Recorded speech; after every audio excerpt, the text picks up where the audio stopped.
and I don't want to harm you. Yeah, I'm just hoping to charm you.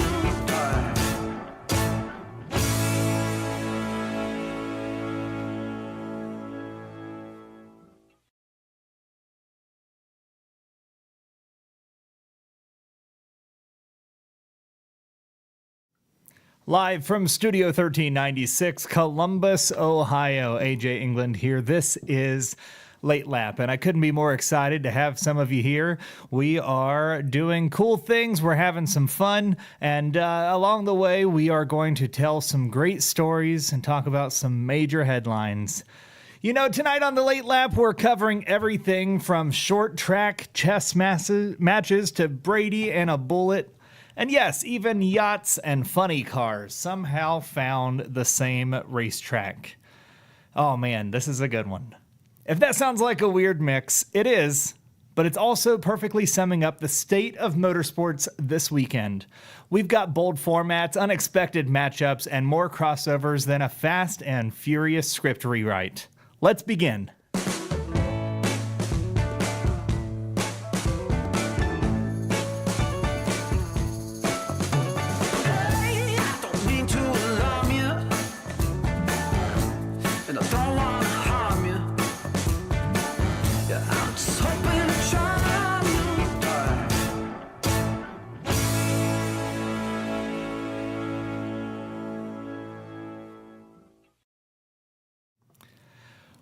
We've got a full breakdown of the 2025 NASCAR All-Star Race format, and trust me, this one has layers.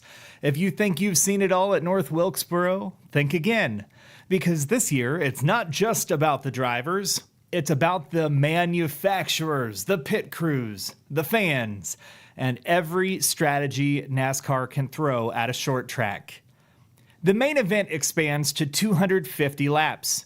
50 more than last year, with a competition break around lap 100.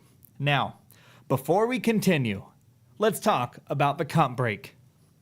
In traditional racing, you're going to see a comp break and you're going to wonder, why are they doing that? Why? It's not racing. Think about the comments the great smoke Tony Stewart used to say. If you want to see cars passing, go out on I-70.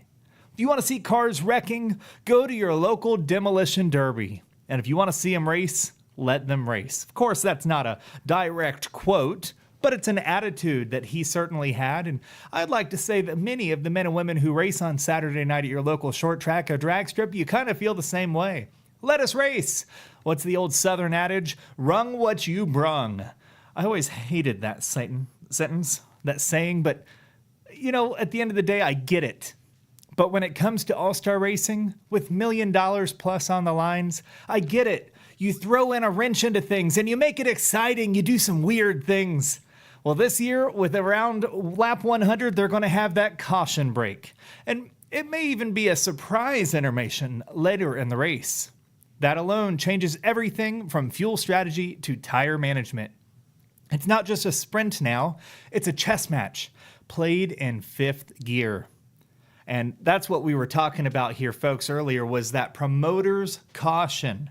Think about this. If you're an admin of your virtual league and you have the authority to throw a flag and say, caution, caution, mostly because your best friend just crashed, you do it, and it's wicked, and it pisses off some people, and it helps a lot of others. A lot of really cool things can happen when it's not abused. Well, this year, the promoter's caution at the NASCAR All-Star Race will be a new, optional, that's the key word, optional yellow flag, and it can be thrown any time before lap 220.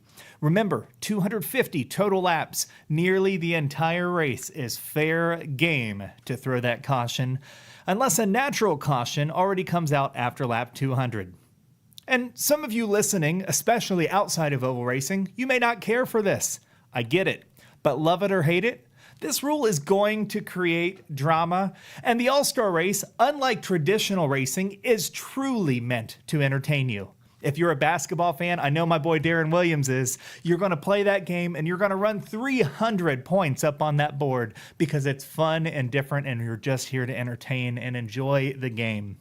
So that's what they're going to do. They're going to enjoy the game, especially if it's used late. And trust me, someone is going to scream manipulation. It's a word I've used. They're going to use that word, but you can't use it. It doesn't apply to this format. Great decision from NASCAR and North Wilkesboro and their committee, their planning group. It's a wonderful deal. I just hope they get it in before lap 219. Ooh, and this is big. Chevy, Ford, and Toyota. They're all going to go head to head. Not in the garage, but on the track.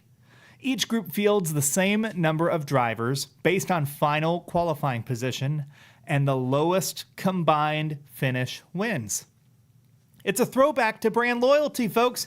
Brand loyalty! Brand loyalty! It's great! We're talking about cars. We're finally... Write it down. Somebody write it down. Kyle Petty already did. Chris Myers, he already wrote it down. You got to write this down because it's historic. We're going to throw it back to the brands. Oh my goodness. I'm not going to have any hair or fingernails by the time this weekend's gone. This is thrilling.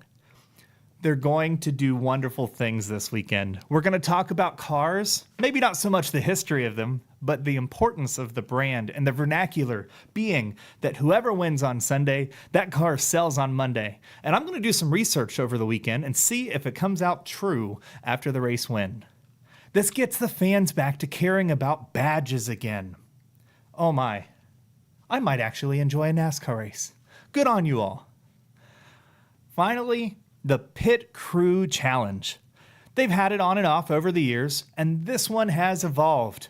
All teams get to participate, and that's key because sometimes people don't get to bring their teams into this. Only the select crew members, the ones with the big sponsors, the ones with the big money and the big drivers. This year, every pit crew that enters the open race is in the Pit Crew Challenge, and they all get a shot. Of course, it's a whole team, so you got to put that driver in. It's a 3-lap qualifying run with a mandatory 4-tire stop on lap 2. The total time sets the all-star heat and open race grids. And the fastest pit crew, they pick first for pit stall selection.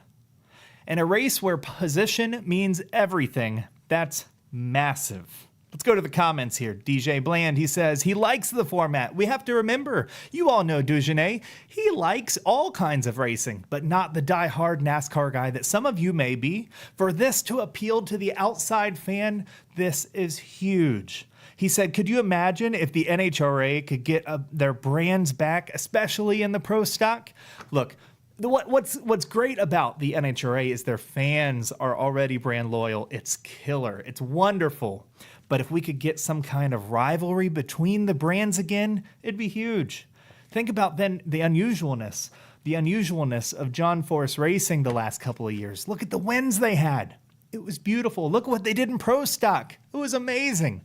And yet Toyota won the championship. It's a weird deal, that manufacturer battle and NHRA. I think that's a great point, DJ. I think it's huge. And NASCAR's doing it right. And NASCAR, their fans know that I call them out all the time, because the tradition and the heritage is sometimes missing. But not this week.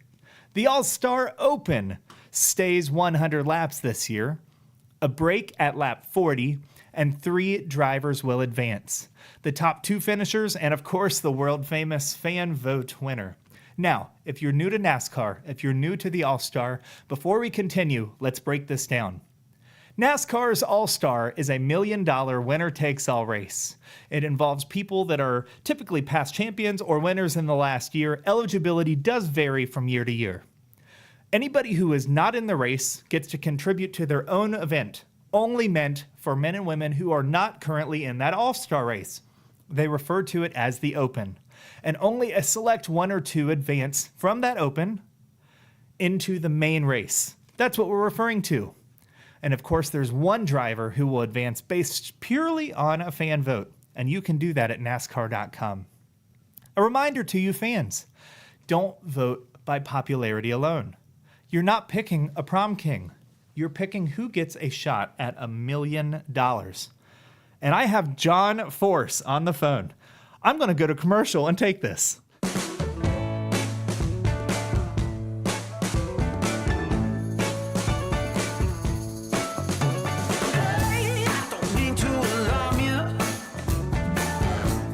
I don't wanna harm you. Yeah, I'm just hoping to charm you.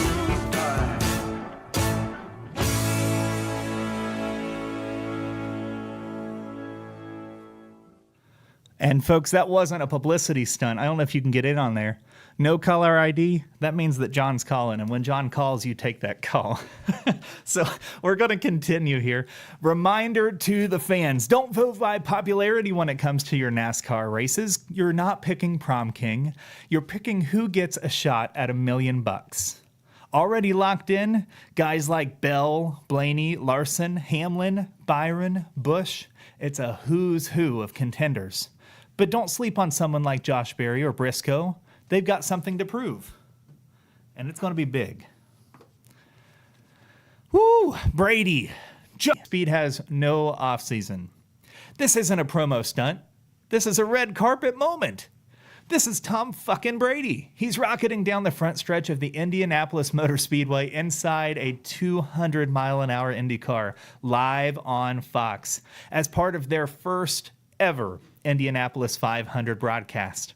It's two icons, one car, and a racetrack built on legends. Jimmie Johnson will give Brady the ride of a lifetime, and then he hops on a jet and suits up to make his 700th NASCAR Cup Series start in the Coca-Cola 600 that night. The same track and the same race where he once drove a number 48 Power of Pride Chevy around to several wins in the Coke 600. He's going to do it one more time at least in that number 84, the inverted. Beautiful with the yellow neon. Check it out if you don't on the Legacy Motor Club social media. What a day he'll have. And it's not a schedule, believe me. That's a flex. Meanwhile, Brady, the most decorated quarterback in NFL history, will trade huddles for horsepower, marking a wild crossover from turf to tarmac. And if Fox commercials are any indication, he's already beefing with Joseph Newgarden over jawline supremacy. Yeah, this one's personal. Brady won't be the only NFL elite out there. Michael Strahan is driving the pace car, which means two guys who squared off in Super Bowl XLII. Hey, fill me in, folks. What does that mean in Roman numerals? Bonus prize, the winner gets this Ryan Newman hat. They're going to now be sharing asphalt on the biggest racing day of the year. So tune in, soak it up, because when Brady meets Brickyard, history doesn't just get made, it gets filmed in 6K with a crowd of 350,000 screaming race fans.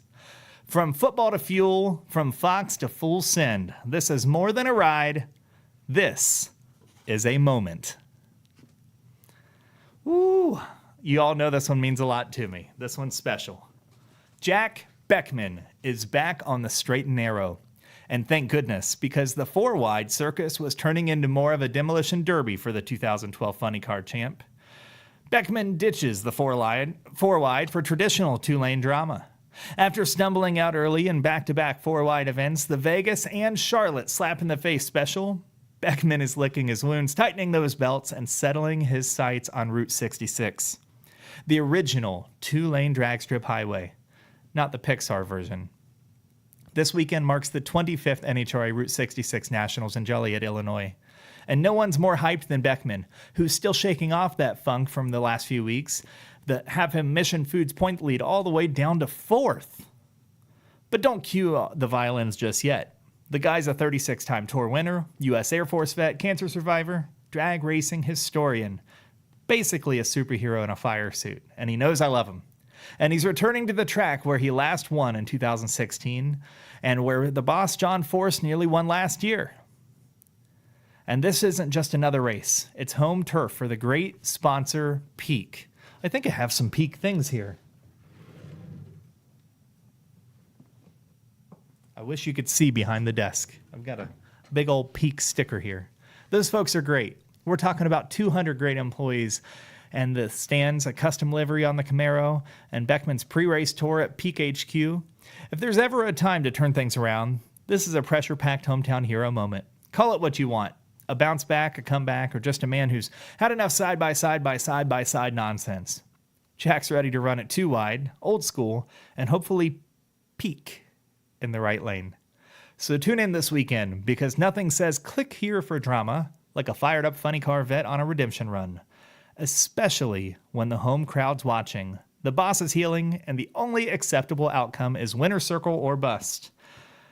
Dujanay Bland with the correct answer. Super Bowl 42 has just won a hat. He wins a hat. Ryan Newman, Penske Altel number 12, Chase Authentics hat, will be in touch. And I'm not kidding. That's our first prize on Late Lap. I like it. Nissan, they're on their knees, son. Nissan's reportedly considering moving production of the Sentra from Mexico to the U.S. to avoid tariffs. Before you ask, no, we're not exactly lighting a candle in sympathy for them. The automaker, which has spent the last decade clinging to relevance like duct tape on a cracked bumper, might finally build its second best-selling car, the Sentra, on American soil. Why? Because a 25% tariff under President Trump's new rules would hike up the price of their affordable sedan. Now look, this isn't political. It's just that the Nissan's North American lineup has been, how do I say this kindly? A rolling blob of shit. Outside of the Z and a few trucks, the brand's been stuck in the slow lane, while rivals went full throttle with EVs, tech, and actual innovation. According to Automotive News, one of Nissan's own suppliers leaked that the company is eyeing its underused Canton, Mississippi plant for the Sentra production. That same plant builds the Altima and the Frontier, their short pickup. Two vehicles that also feel like they peaked around the time Blockbuster was still open. Nissan hasn't confirmed the move, saying only that they regularly evaluate their industrial strategy. Translation? They're either scrambling behind closed doors like the IHRA, or they're stalling while they pray that the tariffs go away. Honestly, this feels like a bold manufacturing pivot and more like bare minimum. If you're going to charge Americans for a car built for affordability, maybe try building it where your customers live. Honda is already doing it. Toyota's been doing it. Hell, even Hyundai is in on the game. Look, I'm not rooting against Nissan, but maybe if they put as much effort into their cars as they now do trying to dodge tariffs, we'd finally get a Sentra that didn't feel like it came with a complimentary rental agreement. The Nissan Sentra. God love my father, he's had 5 of them. King Palou. Remember, folks, when down the road, everybody learned the term King Palou from the Late Lap. You know, I do call him King Palou, but with reason. Some people say, well, what about, King Charles or in the auto sport world? What about King Petty, Richard? Well, it's not just that he's winning, but at this point, if the guy stepped out of the number 10 Honda and onto the front stretch, the bricks would part like the Red Sea. Yeah, in a session that was wetter than a salad bar at a truck stop buffet, Alex Palou once again showed the rest of the NTT IndyCar series how it's done, posting the fastest lap of Indy 500 practice with a 227.546 mile-an-hour bullet through the spray. Look, when it rains at Indy, most drivers say, let's wait it out.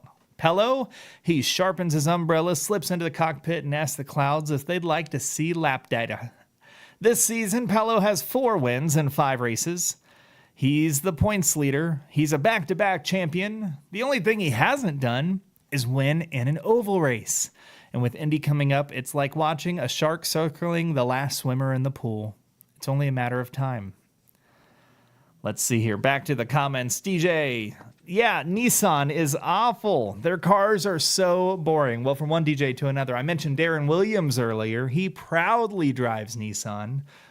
My father does. My sister does. It's a popular brand, but that doesn't mean it's a great one. I would agree with you. But back in Indy, we've got practice that was delayed more than the Sentra's production schedule. It was a little bit of rain. It looked like a Southwest flight out of LaGuardia. Over 2 hours lost that day. But when the track dried,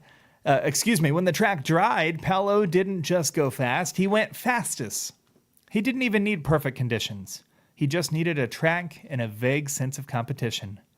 Other drivers are out here fighting aero wash and tire deg. Palou's out here like he's speedrunning Mario Kart in the rain. And he's got the golden mushroom on lock. I'm going to be honest, the only thing standing between Alex Palou and an Indy 500 victory might be divine intervention.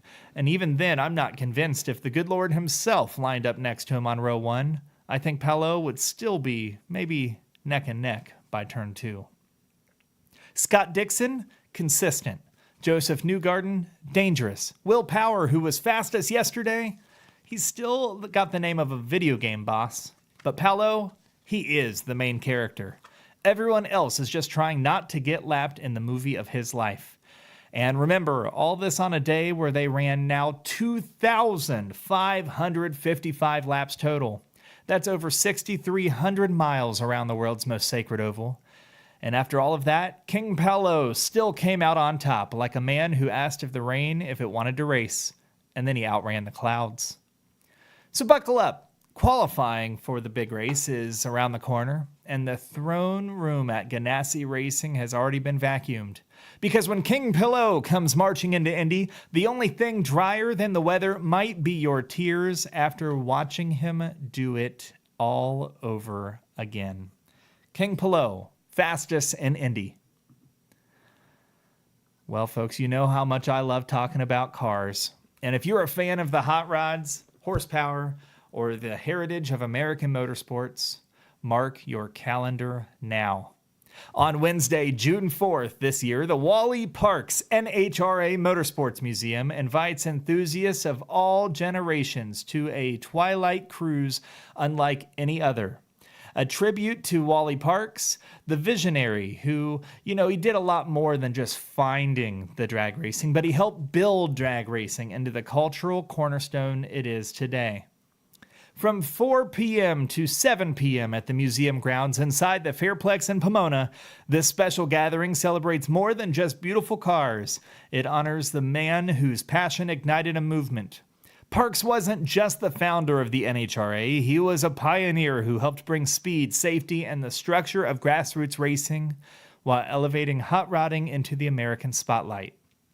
The evening will bring together builders, racers, fans, and industry leaders with the kind of camaraderie and craftsmanship that defined Wally's era.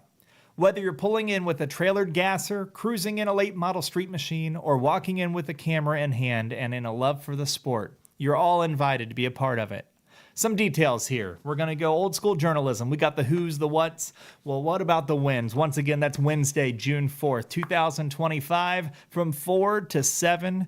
Gates open at 3 for parking. That is at the Wally Parks Motorsport Museum, not the drag strip. They're awfully close, folks, but this is at the museum.